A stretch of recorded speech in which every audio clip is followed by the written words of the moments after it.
the fiery aftermath of a huge suicide truck bomb on the outskirts of Hama. At least a tonne of explosives laying waste to a government checkpoint. Waiting cars and buses caught up in the mayhem. It's thought a petrol tanker may have exploded, adding to the chaos. Hama has been under strict government control since security forces stormed the city 2 years ago, putting an end to months of resistance. It's thought this attack was the work of militants linked to al-Qaeda. At the same time, continued efforts to get some kind of peace process off the ground. In Cairo, the head of the Arab League said talks will take place in Geneva on November the 23rd. But the UN's Special Envoy for Syria sounded a note of caution.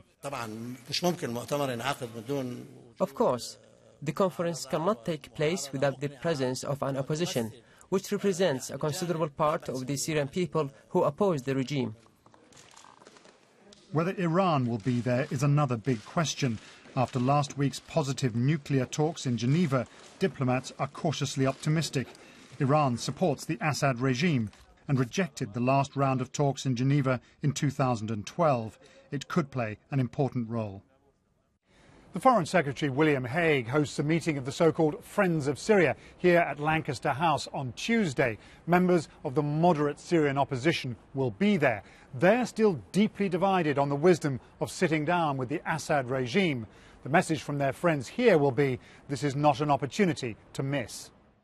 But the suicide bombers have a different agenda, hostile to the Assad regime, but opposed to negotiated settlements as well. Paul Adams, BBC News.